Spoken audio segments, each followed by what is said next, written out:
우리 하나님 말씀 민수기 26장 52절에서 65절까지의 말씀입니다.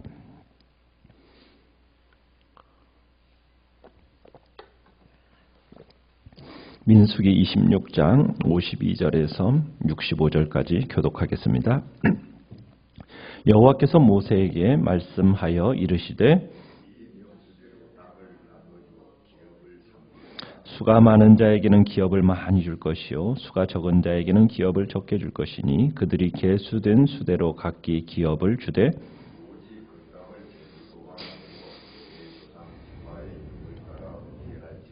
그 다소를 막론하고 그들의 기업을 제비 뽑아 나누을지니라.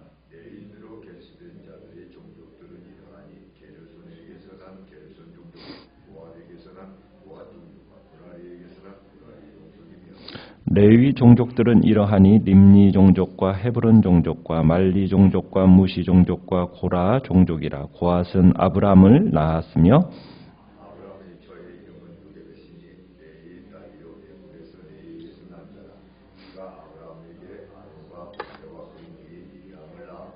아론에게서는 나답과 아비후와 엘라살과 이다말이 났더니 1개월 이상으로 계수된 레위인의 모든 남자는 23,000명이었더라. 그들은 이스라엘 자손 중 계수에 들지 아니하였으니 이는 이스라엘 자손 중에서 그들에게 준 기업이 없음이었더라.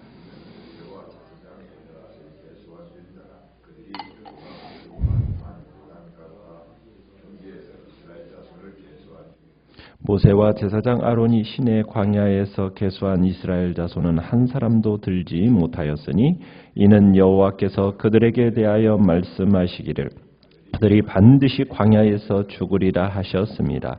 이러므로 여분네 아들 갈렙과 눈의 아들 여호수아 외에는 한 사람도 남지 아니하였더라.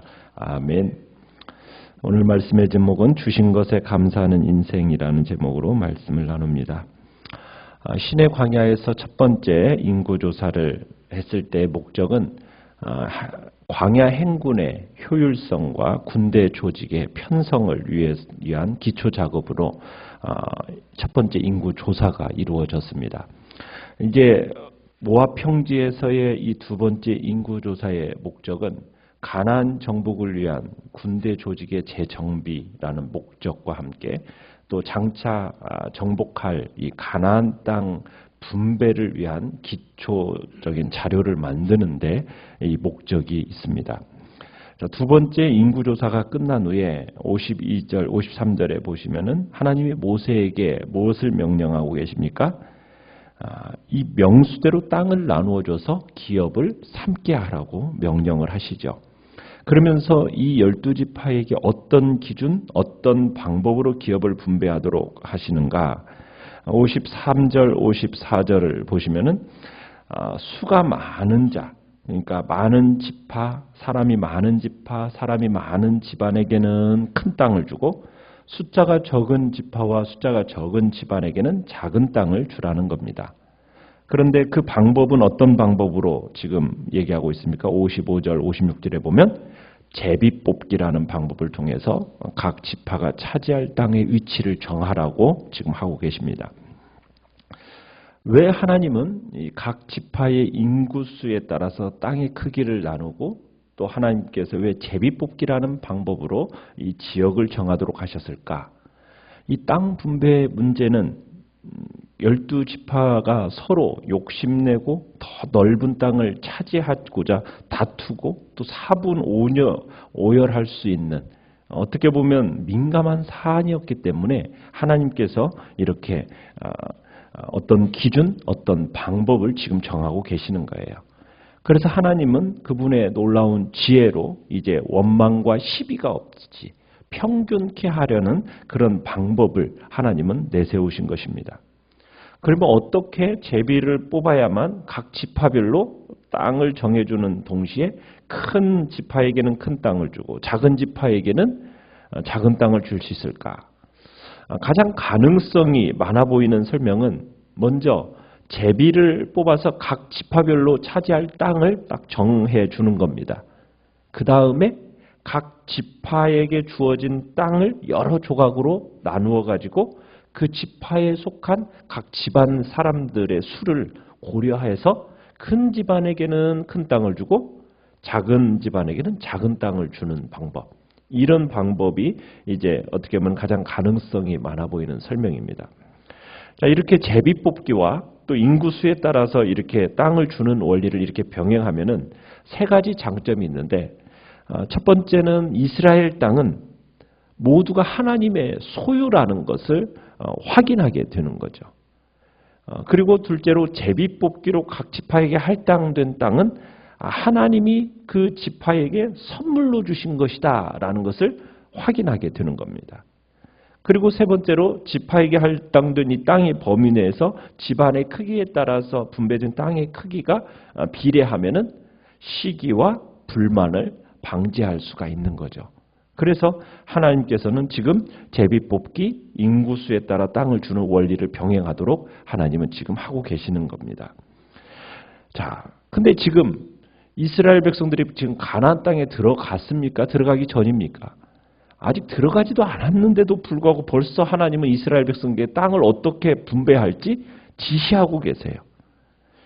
참 아직 참 가나안 땅을 밟아보지도 않았잖아요. 근데 인간적인 눈으로 볼 때 어떻게 너무나도 성급한 말씀처럼 보일 수도 있지 않습니까?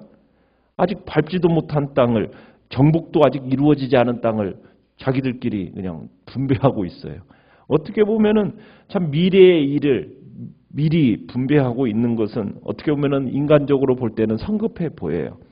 그러나 하나님께서 이처럼 가나안 땅을 분배하는 원칙, 이렇게 분명하게 말씀하신 이유는 가나안 땅을 정복을 약속하신 분이 당신 자신이기 때문에, 그렇기 때문에 하나님은 지금 분명하게 말씀하고 계시는 거예요. 그러니까 가나안 땅은 전능하신 하나님께서 이스라엘 백성에게 주기로 약속하신 땅이기 때문에 이스라엘 백성들은 반드시 그 땅을 차지하게 될 거라는 거죠.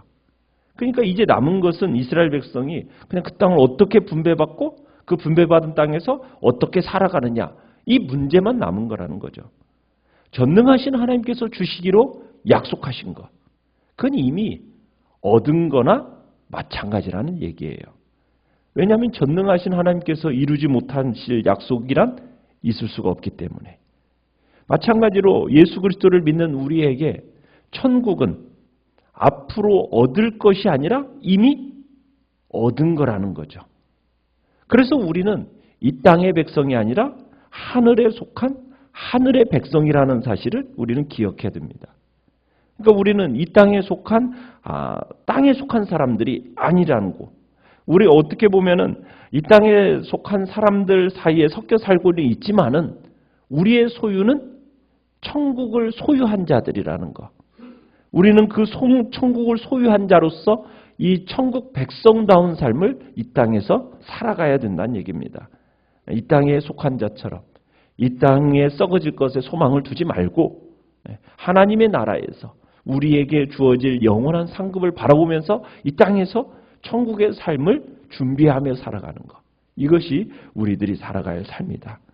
그럴 때 우리가 이 땅에서 후회 없는 삶을 살게 되고 천국에서도 그 누구보다도 믿음으로 말미암는 기업과 많은 상급을 얻게 될 것을 우리에게 약속하고 계시는 거죠. 그래서 우리는 이 땅에서 이제 우리에게 주어지는 것들이 있습니다. 하나님께서 어떻게 보면 물질이라는 부분도 또 재능이라는 것도 또 배우자 또 건강 이런 모든 것들이 허락되어졌다라는 것은 하나님이 주시는 어떻게 보면 선물이라는 것을 우리가 확인하게 돼요. 그러면 그걸 가지고 비교하거나 불평할 게 아니라는 거죠.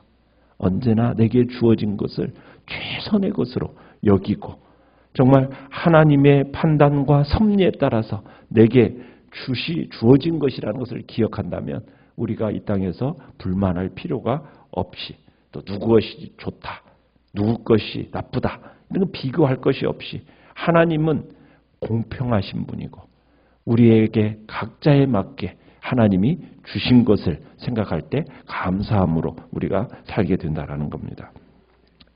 자, 우리가 이제 이 26장을 통해서 숫자를 봤어요. 그죠? 인구 조사를 통해서 거의 숫자가 어땠습니까? 거의 유지되는 것 같죠. 60만 명의 거의 약 60만 명의 숫자에서 뭐 거의 차이가 없이 거의 유지되는 것 같아요. 그런데 그 안을 딱 들여다보면 내용적으로는 어떻습니까? 엄청나게 변해 있었어요. 그죠? 처음 출애굽했던 사람들은 다 어떻게 됐습니까? 광야에서 다 죽었어요. 그 많은 60만 명의 사람 중에 누구만 살았어요? 단 2사람. 그죠? 65절에 보면은 여분네의 아들 갈렙과 눈의 아들 여호수아 외에는 한 사람도 남지 않았다. 새로운 숫자에 단 2사람만 포함되어 있다는 사실이에요. 이것은요, 하나님의 말씀이 얼마나 무섭게 이루어지는가를 우리에게 보여주고 있어요. 그죠? 하나님께서 이스라엘 백성들에게 40년 전에 가나안 땅에 들어갈 수 있는 기회를 1차적으로는 주셨었어요. 그랬는데 그때 거의 대부분의 이스라엘 백성들이 믿음에 굳게 서지 못한 결과 어떻게 됐습니까? 인간적인 생각에 빠져서 하나님을 원망하다가 결국에는 가나안 땅에 들어갈 자격을 다 박탈당했잖아요. 오직 하나님의 말씀을 믿고 우리 가나안 사람들을 이길 수 있다. 그들은 우리의 먹이다. 라고 주장했던 여호수아와 갈렙, 이들만이 하나님께서 가나안 땅에 들어갈 거라고 말씀을 하셨고 결국 그 말씀대로 되었어요. 다른 60만 명의 모든 이스라엘 백성은 다 어떻게 되었습니까? 죽었어요. 단 2사람만 살아남게 되었어요.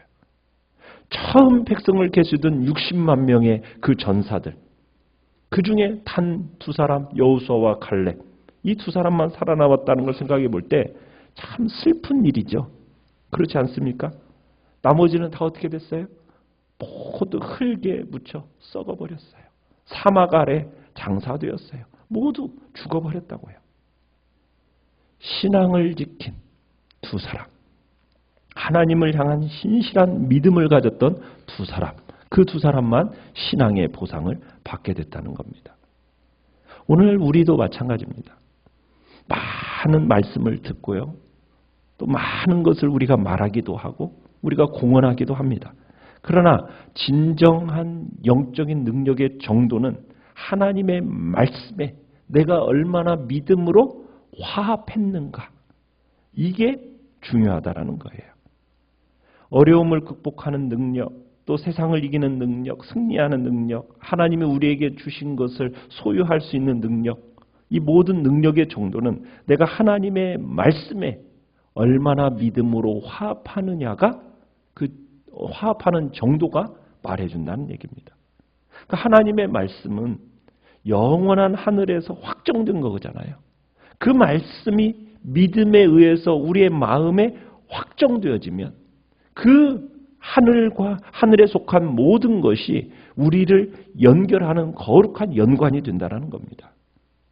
믿음은 하나님이 주신 모든 것을 소유하게 합니다. 믿음은 저 세상의 것을 맛보게 하는 거죠. 믿음은 보이지 아니하는 하나님을 보는 것 같이 참게 하잖아요. 믿음은 보이는 것, 일시적인 것에 몰두하지 않고 보이지 않는 것, 영원한 것에 몰두하게 하는 것이 믿음이지 않습니까? 사람들은 어떤 이 땅의 재산을 확고한 것으로 생각하지만 믿음은 하나님과 하나님의 말씀 외에 아무것도 확고한 것으로 생각하지 않는 거예요. 믿음은 보는 것을 따라 행하지 않고 보이지 않는 하나님의 말씀을 딱 취해서 우리의 마음의 골방에 간직을 하고 그 말씀이 숨은 보화가 되는 거예요.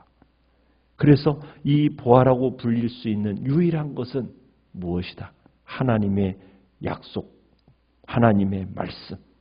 이 보화를 소유한 하나님의 백성들은 철저하게 세상과 분리되면서 우리가 믿음으로 살아가게 되는 겁니다. 그래서 우리가 정말 이스라엘 백성들 가운데서 가나안에 들어가지 못하고 60만 명이 시체가 되어서 광야에서 다 쓰러져서 엎드러지게 된 이 사실을 우리들이 보고 그 가운데서 단 2사람 여호수아와 갈렙만이 믿음으로 정말 하나님의 거룩한 이 가나안 땅에 들어간 것을 생각할 때 우리가 이 땅에서 어떤 방식으로 세상을 살아갈 건가? 정말 우리에게 아름답고 복된 영원한 하늘나라를 정말 사모하는 자로서 우리가 믿음으로 이 땅을 살아갈 것을 다시 한번 다짐하며 나가시길 바랍니다.